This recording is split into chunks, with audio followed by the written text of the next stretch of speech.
for the dramatics. Once again, another game coming down to the final minutes. The Vikings would send the Ravens to overtime but fall 34-31 after a Justin Tucker game-winning field goal. Welcome to Postgame Live, presented by Miller Lite. I'm Tatum Everett. The third overtime game of the season unfortunately results in a loss, the Vikings dropping to 3-5 on the season. Someone who has been here for all three overtime games of the year so far is Viking legend Robert Smith. And Robert, despite the challenges and despite everything that this team was up against, even the disparity in the stats column, they were still in it until the very end. Yeah, and that was the surprising part. Now, obviously, you end up on the losing side of this one, but to start off as hot as they did, to not possess the ball, to have the disadvantage in the first downs, to be able to score that touchdown late and even get it into overtime, and then the interception by Barr, you thought, get some production out of that one and maybe at least get a field goal, but of course you don't. And then Baltimore did a nice job moving the ball on that last drive, got it into position for Justin Tucker, who we know is almost automatic as a field goal kicker. Right. I mean, once you put him in field goal range of 50 yards, he's almost perfect. But when you think about the way that the offense kind of sputtered out towards the end, the defense being on the field for 45 minutes in the game had to also have been a factor in this one. Yeah, and it wasn't really just sputtering at the end. I mean, you take out two plays, the 66-yard run by Dalvin Cook and then the 50-yard touchdown pass to Justin Jefferson. You're talking about just a little over 200 yards of total offense in the entire game. So it's something that has to be corrected, and really something that we've kind of seen as a pattern this season, where the scripted plays at the beginning, the first drives look tremendous. You get all excited thinking that, okay, well, if the whole game goes like this, they're going to end up with 500 or 600 yards. But that's not what ends up happening. So I think being able to make those in-game adjustments for a first-year offensive coordinator like Clint Kubiak has proven challenging so far. Yeah, the offense still trying to find that identity this season. But let's get into how this game unfolded over in Baltimore. Trailing 3-0, Kirk Cousins would give the offense some life, finding Justin Jefferson open down the field for a 50-yard touchdown strike. Yeah, Baltimore safety going on the out route there, leaving Justin Jefferson alone. Great throw there by Kirk Cousins. And then check out this sack. You know, the defense early on was able to contain Lamar Jackson.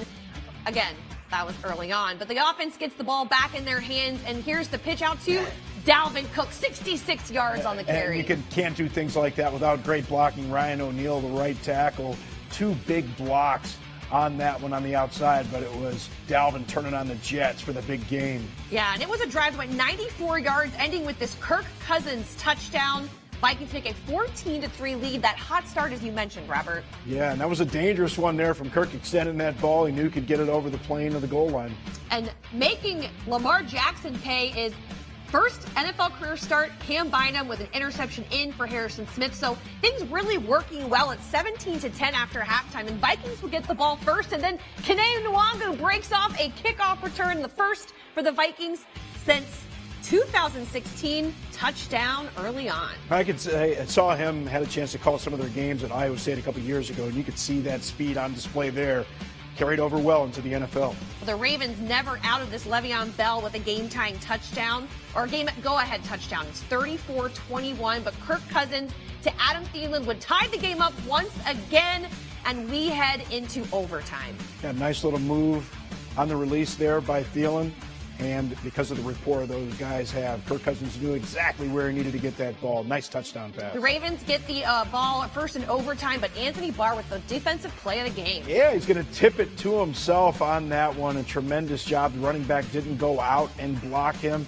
Barr knew he wasn't going to be able to get home, but he was able to get his hands up and make the pick. Unfortunately, the offense goes 3 and out after that big play by Barr, and then Justin Tucker makes them pay a 36-yard game-winning field goal with 16 seconds left on the clock, 34-31. We were talking, it could have ended in a tie if he missed it, but still, it shouldn't. It was just too close for comfort. Yeah, and really, when you look at those numbers, 46 minutes of possession, and you talk about the injuries that the Vikings had coming into this one, and of course, Harrison Smith find out he's not going to play, and some of those replacements played well, but you just don't have the depth. And then you had some guys go down during the course of the game. You have that many plays combined with the depth that you don't have, the number of plays that people have to play, particularly when you're going against a run-heavy offense, it can just be really tiring. So really, I think the Vikings were fortunate to be really in a position in a position to win this one so late, considering all of those circumstances. Yeah, something you really don't see on that stat sheet, though.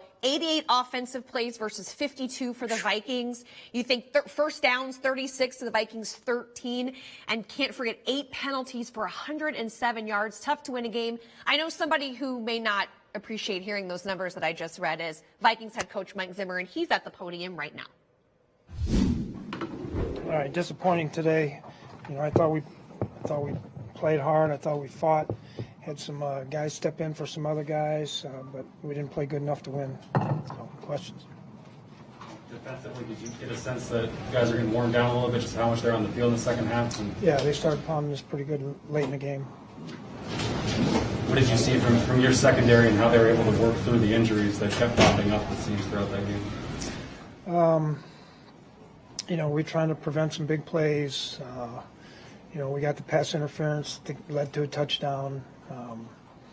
So that one was not that good. And then, late in the game, they hit Brown on a couple throws to get the ball down in there. Mike, after the game-tying touchdown, did you give it any thought to going for 2, or was it? Yeah, I thought about it. They got a heck of a kicker. Still had, over a minute left and 3 timeouts, I believe it was. Mike, how do you think Cam Bynum did, and how tough was it to adjust on the fly with Harrison being out? Well, he made the interception, and for the most part, he was in the right place today. He had some mistakes, like the young guys do. Is there any common thread, anything you put a finger on, and you guys losing leads? I mean, it's happened pretty much over the last month or so. Yeah, we didn't do good. We had a chance to put the game away and, after the turnover. We didn't do good there, and then we haven't been good in a 2-minute drill on defense. Mike, you said that after the Dallas game you wanted to get the ball into the hands of your playmakers more. You guys do that early on, and then it seemed to taper off. What happened? Yeah, we got away from it a little bit. We're trying to get the ball to Dalvin some more, obviously, but they were loading up and bringing a lot of different pressures on us. We hit them early on some pressures. The pass that C.J. Ham caught was a big-time pressure. So,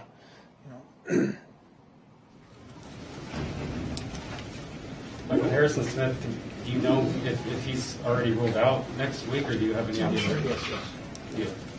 Yeah. Like, how tough or frustrating is it on the sideline when the time of possession and offensive plays is as lopsided as it was?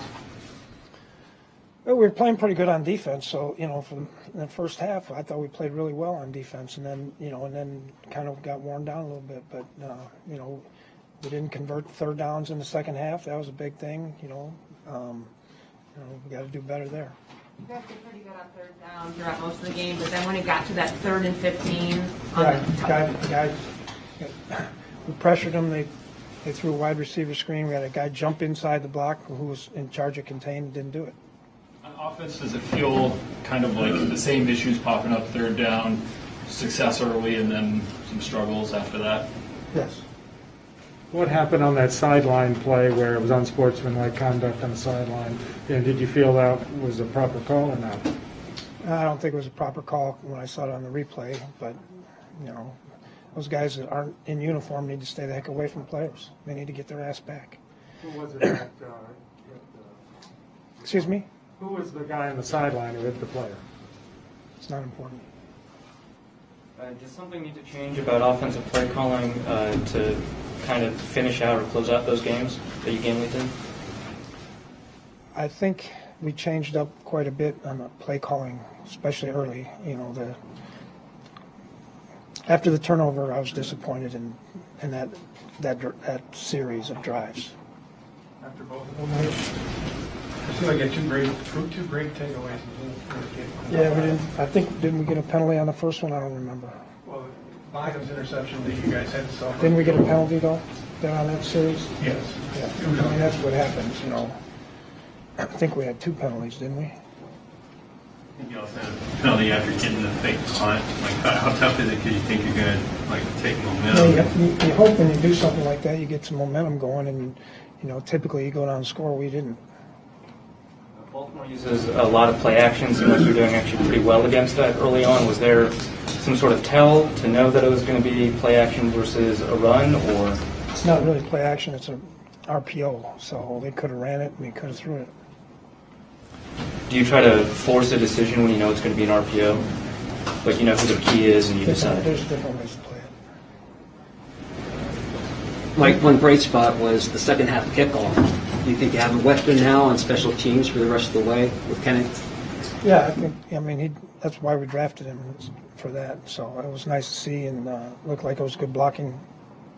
Time for two more. Were you disappointed with the overtime drive, just the way that thing panned out with the screen hook and then, the 1 yard loss and the incomplete? Yes.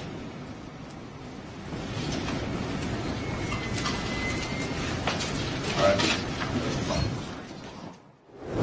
Vikings head coach Mike Zimmer at the podium a second ago, and he spoke a lot about the pressures and the defensive looks that they gave the Vikings today. What did you see from Baltimore's defense that really shook up Kirk Cousins in the offense? Yeah, Wink Martindale, the defensive coordinator there at Baltimore, he does a tremendous job. I mean, he gives a lot of different looks, but we talked about this earlier, and this is what you need to do as a coordinator, and this is something Clint Kubiak, as a first-year coordinator, needs to understand. It's not just the way that you script those first number of plays. It's how you make in-game adjustments. Yes, it's something that you haven't seen before, but you have to have answers built in, either as a check, something that you're going to do, or an adjustment on the fly during the course of the play. So I think that was the disappointing part of it, is that the Vikings never seemed to be able to adjust. And I guess at the very end of the game, with that last touchdown to Adam Thielen to tie it up, to put it into overtime, they were able to get some of those adjustments, but just not enough throughout the course of the game. Let's take a look at the game summary, a couple of other things we're going to touch on in the show. The missing key defensive players, a lot of youth playing today, a couple of first-time starters. And speaking of, it was a big day for some of them. A couple of rookies popping off the page this week as well. As our final point in, we'll touch on that. We've kind of been touching on it a little bit, but we'll do a little bit more deep dive into the inconsistent offense. So let's kind of start things off with some missing key defensive players. It really was not a great day to hear that Harrison Smith was inactive today, put on the reserve COVID-19 list pregame. And you also have Michael Pierce not able to return for this game. He's been battling an elbow injury. Patrick Peterson's currently on the IR. Danielle Hunter out for the season. 4 big-time names. Plus, you have to add in Bashaud Breeland leaving the game in the second quarter with a groin injury. Those are 5 major players in this defense, Robert. And at every level. And at every level of the defense. You're talking about at the front, with Michael Pierce and Danielle Hunter obviously having that combination. When you have to account for 2 edge rushers, is so much different. Want them in there today, but certainly not what Danielle Hunter has been. And then when you look at that cornerback spot with Patrick Peterson, and then at the safety spot with Harrison Smith, all of those huge losses. And as you mentioned, and then you have a guy like Breeland go out during the course of the game. So those are the kind of things that you have to do. It's always a next man up mentality, but the reality of it is they're not frontline guys that you have in there, and your frontline guys are frontline guys for a reason. So you're missing your best players, and the next guys have to step up. But sometimes it's just not enough. A couple of next guys that were able to step up, getting pressured to Lamar Jackson early on. Armon Watts with a sack, and then we have this one right here. But this was a tremendous play. You can see Eric Kendricks taking away the option for Lamar Jackson. We saw that a lot of times in that first half. Anthony Barr jumped into a passing lane, almost an interception from Cam Bynum on this one. And then Armon Watts does a tremendous job.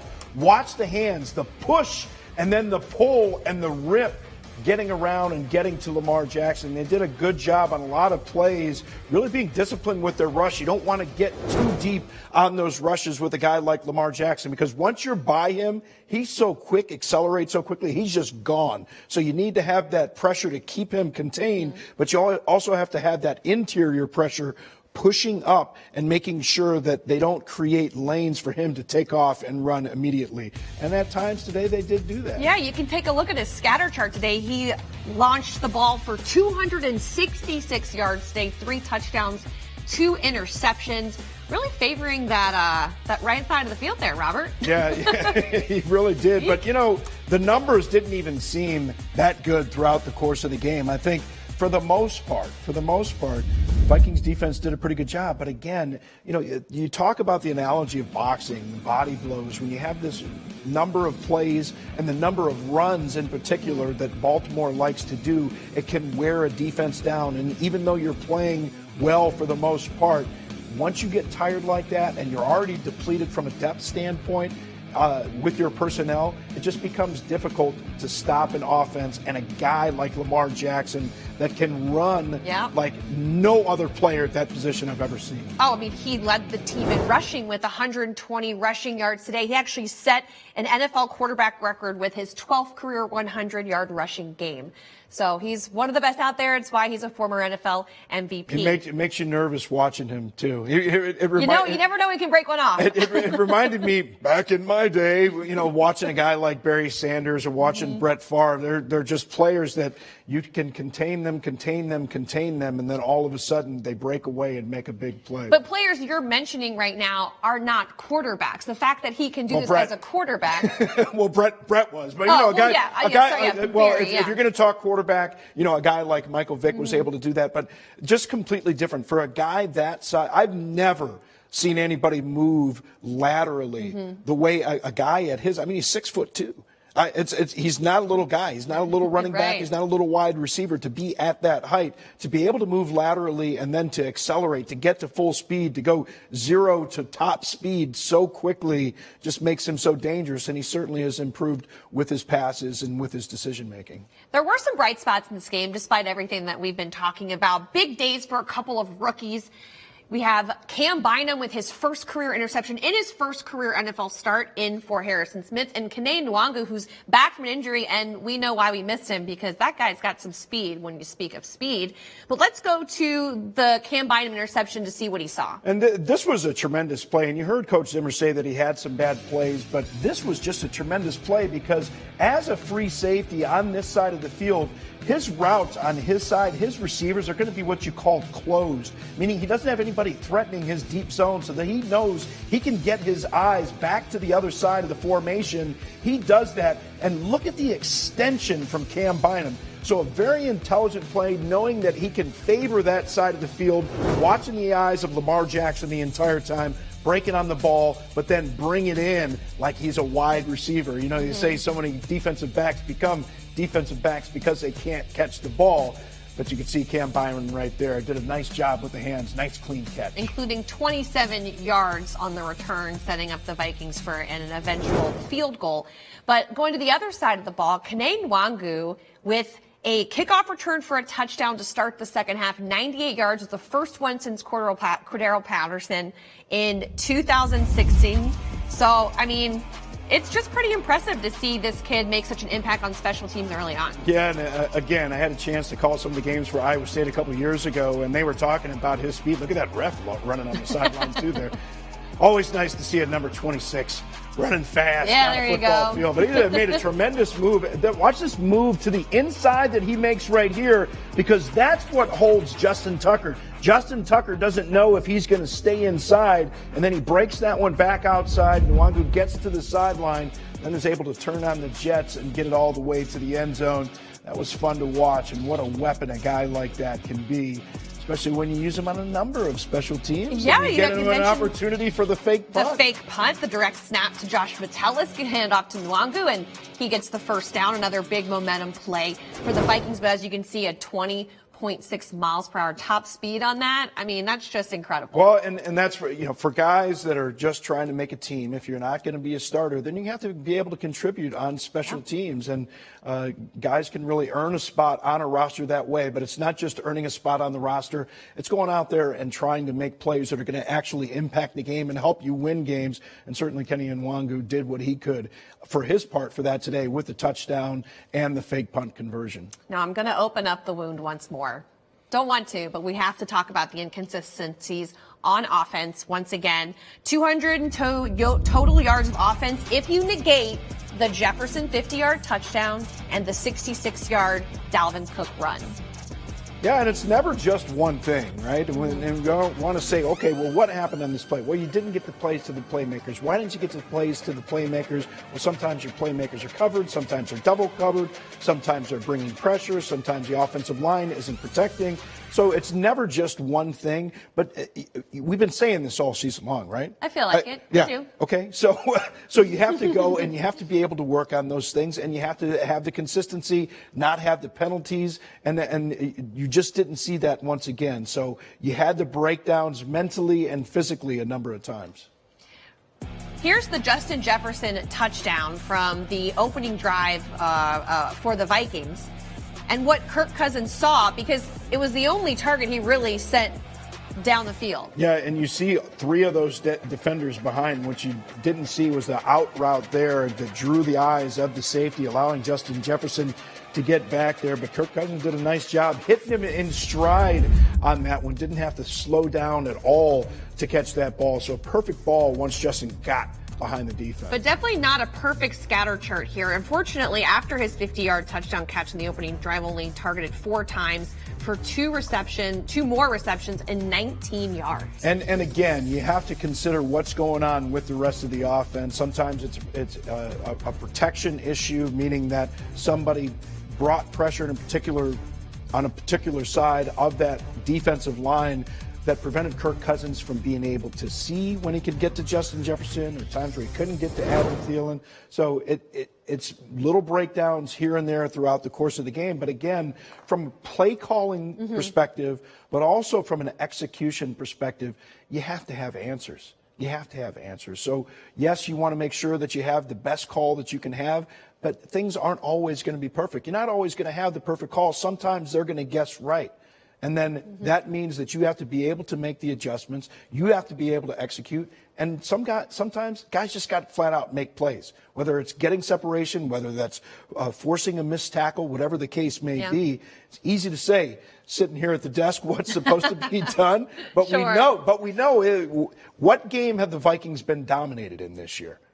None of them, right? So you know that the talent is there. Yes. It's a question of putting it together consistently. And again, I know the fans get tired of hearing things like that. And I'm sure that the coaching staff and the players, they get frustrated as well. But what do?